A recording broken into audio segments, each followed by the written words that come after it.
எடுத்துக்காட்டு இலை கேள்விப்பட்டிருக்கீங்களா? இலை என்ற சொல்லுக்கு ஆங்கிலத்தில் லீஃப் என்று ஒரே ஒரு வார்த்தை மட்டுமே இருக்கிறது, உலக மொழியாக ஆங்கிலத்தில். தமிழில் அப்படி அல்ல, அது உருவத்தையும் பருவத்தையும் ஒரு சேர காட்டுகிறது. எடுத்துக்காட்டு பாருங்கள். புதிதாகி தோன்றிய நிலை தளிர் எனப்படுகிறது. சிறிது வளர்ந்த நிலை கொழுந்து எனப்படுகிறது. முழுமையாய் வளர்ந்த நிலை இலை, பழுத்து விட்ட நிலை பழுப்பு, காய்ந்து விட்ட நிலை சருகு என்று அழைக்கப்படும். இது வயதையும் வடிவத்தையும் ஒட்டது. பெண்ணுக்கு கூட இது போல் வார்த்தை உள்ளது. பேரை, பெருமை, மங்கை, மடந்தை, அறிவை, தெரிவை, பேரிளம்பெண் என்று. 4 வயதிலிருந்து 7 வயதுக்கு உட்பட்ட பெண் பெருமை பேரை என்றும் அதற்கு பெருமை என்று கூறி பேரிளம்பெண். 40 வயதுக்கு மேற்பட்டவள் பேரிளம்பெண் அல்லது அந்த குடும்பத்தில் அல்லது இருக்கும் இடத்தில் தலைவி என்று அழைக்கப்படுகிறார். இப்படி தமிழில் உருவத்தையும் பருவத்தையும் காட்டும் சொற்கள் இருக்கின்றன. அது மட்டுமல்ல, அமைப்பையும் காட்டும் சொற்கள்.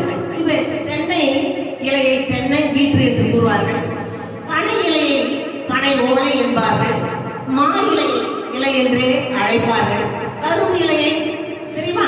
கரும்பு தோகை என்று அழைப்பார்கள். நெல் இலையை நெல் தாள் என்று கூறுவார்கள். இப்படி இது என்ன அமைப்பை கொண்டு கூட பெயர் மாறுபடுகிறது. அதாவது கேட்பவர்களுக்கு எந்தவித மயக்கமும் இல்லாமல் தெரிகின்ற ஒரு சொற்களாக இருக்கும்.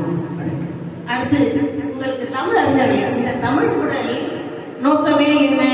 தமிழறிஞர்களை பற்றி அறிந்து கொள்ளவும், தமிழ் இலக்கியங்களை பற்றி நீங்கள் தெரிந்து கொள்ளவும், தமிழ் மீது பற்றி உண்டு செய்யவும், தமிழ் ஆர்வத்தை ஏற்படுத்தவும் தான் இந்த இல்லையா?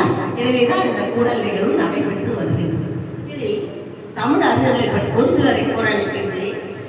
பருதிமாராஜர், மறைமலை அடிகள், திரு கல்யாண சுந்தரனார், மு வரதராசனார், அறிஞர் அண்ணா அனைவருக்கும் தெரிந்திருக்கும். அறிஞர் அண்ணா. அடுத்து தமிழர்கள் மட்டுமல்ல, வெளிநாட்டவருக்கும் இது விதிவிலக்கல்ல. கால்டுவெல், வீரமாமுனிவர், ஜீபு இவரெல்லாம் வேற்று நாட்டிலிருந்து நம் நாட்டுக்கு வந்து சமயம் பரப்ப வந்தவர்கள். தமிழ் கற்று தமிழ் இலக்கியம் படித்துள்ளார்கள்.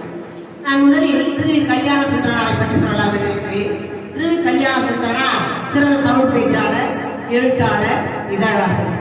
அவர் எழுதிய எழுத்துக்களை அல்லது கதைகளை அனைத்து தமிழை படித்து மு வரதராசனார் என்ன செய்தார் தெரியுமா? தனித்தமிழில் பேசத் தொடங்கினார், எழுதத் தொடங்கினார். அவர் கல்லூரிக்கு சென்றால்